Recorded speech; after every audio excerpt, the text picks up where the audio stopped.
Buongiorno a tutti amici, eccomi di ritorno con una nuovissima video ricetta. Stavolta vi proporrò un dolce dedicato all'Epifania, visto che sarà tra qualche giorno. Ho pensato di realizzare una sorta di connubio tra la torta pasticcina da cui prende la forma e la frolla e la galette de roi, ossia la torta dei Re Magi, da cui prende invece la farcitura, la crema frangipane, quindi la crema di mandorle, ma senza burro e con la sorpresa al centro.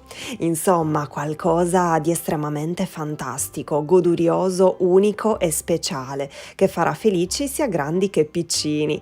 Il tutto ovviamente a forma di calza della Befana. In più, con la crema avanzata realizzerò anche 3 tortini super buoni con tanti cioccolatini dentro. E ora vediamo subito come si prepara.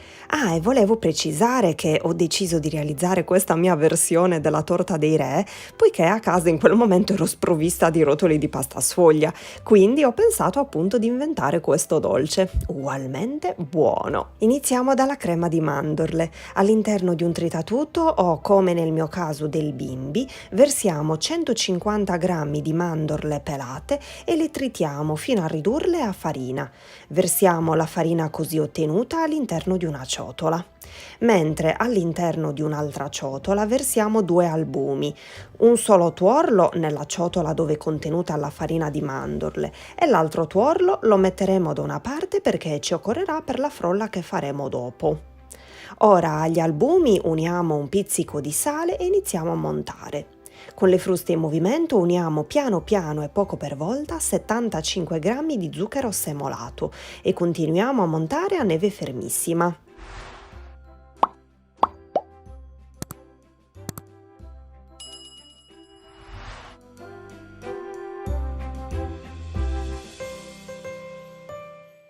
Alla farina di mandorle con il tuorlo aggiungiamo 2 cucchiaini di liquore, scegliete voi se utilizzare il maraschino o il Cointreau, diamo una leggera mescolata e piano piano uniamo gli albumi, sempre poco per volta, finché si sarà formata una bella crema. Mescoliamo con una spatolina così come vi sto mostrando in video.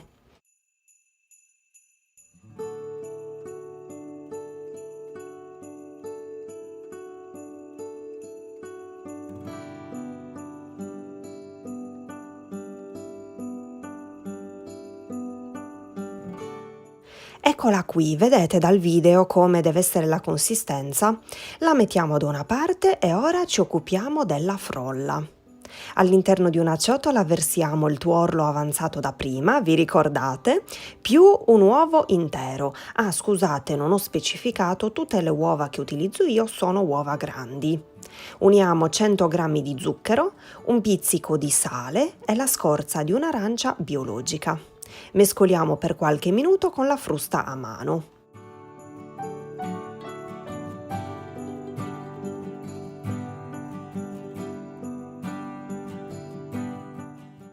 Ora aggiungiamo 85 g di olio di semi di girasole, continuiamo a mescolare e poi 300 g di farina 00. Setacciamo 2 cucchiaini di lievito per dolci vanigliato e mescoliamo ancora per un po' con la frusta, così in modo superficiale. Dopodiché inizieremo ad impastare con le mani. Anzi con una mano dentro la ciotola e successivamente, quando il panetto si sarà quasi formato, sul piano di lavoro leggermente infarinato, così come vi sto mostrando in video.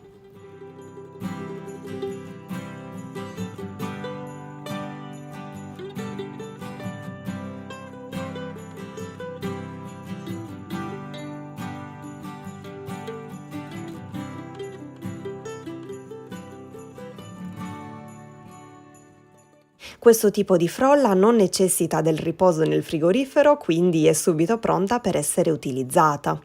Ci prepariamo la leccarda grande del forno con sovrapposto un foglio di carta da forno e immaginiamo già dove dovremo posizionare le palline per dare la forma di una calza della Befana. Stacchiamo piccole parti di frolla e le pesiamo sul momento. Dovremo creare dei pezzetti del peso di 13-14 grammi l'uno, quindi abbastanza piccolini. Più o meno dovrebbero uscirne 40 o poco più. E ora con i palmi leggermente infarinati inizieremo ad arrotolare e formare le palline belle uniformi e tutte uguali, e le disporremo le une vicino alle altre in modo da formare una calza. Poi ovviamente volendo potreste pure dargli la forma che più vi piace.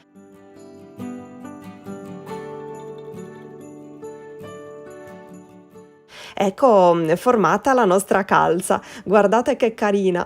Con il pollice leggermente infarinato creiamo l'impronta al centro di ogni pallina, creando quindi l'incavo giusto e bello capiente per accogliere più tardi e poi la crema e la dolce sorpresa. Man mano che spingiamo con il pollice, poi regoliamo se necessario anche i bordi e le estremità, così come vi sto mostrando in video. E ora scegliamo quale sorpresa aggiungere al centro. Solitamente nella galette de roi, quella classica, si nasconde al suo interno un oggetto prezioso, un piccolo oggetto prezioso, oppure una mandorla intera, e chi la trova viene proclamato re per un giorno. Io quindi ho deciso che all'interno di ogni pasticcino doveva esserci un piccolo pezzetto di cioccolato, visto che questa è comunque la mia versione, e ho scelto cioccolatini Kinder, sia barrette che quelli ai cereali, e qualche pezzetto di cioccolato gianduia con la nocciola intera. Che meraviglia! E ora con la sac à poche riempiremo ogni foro della buonissima crema frangipane. Grattugiamo un po' di scorzetta d'arancia sopra e qualche scaglietta di cioccolato. Sulla sommità invece ho aggiunto dei pezzetti di nocciole.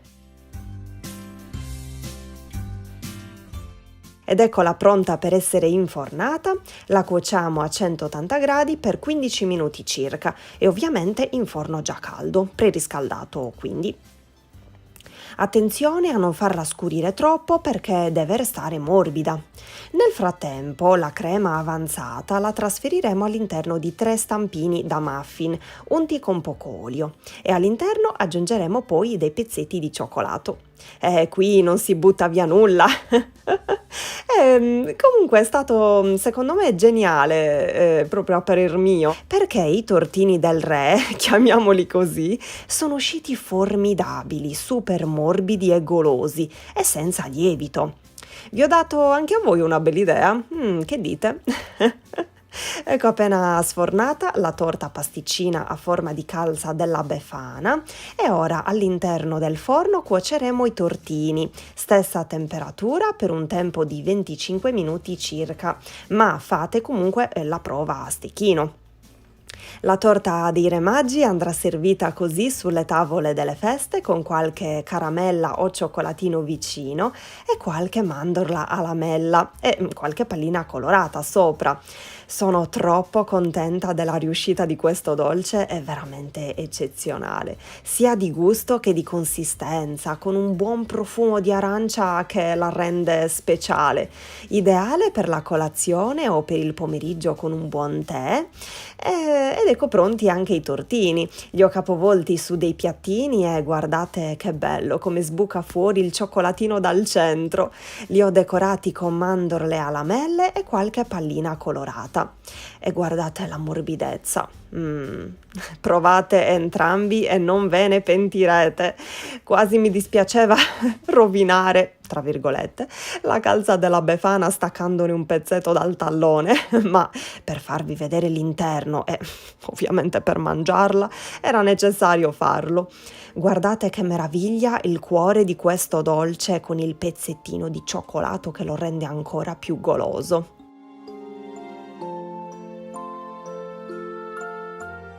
E un'inquadratura di questo tipo era d'obbligo, si intravedono le montagnette della crema di mandorle, soffici soffici, buttati che morbido!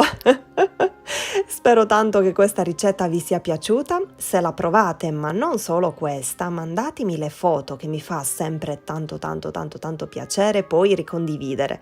Troverete tutti i modi per contattarmi giù in descrizione sotto questo video e ora vi abbraccio forte forte e vi rimando ai prossimi video. Ciao!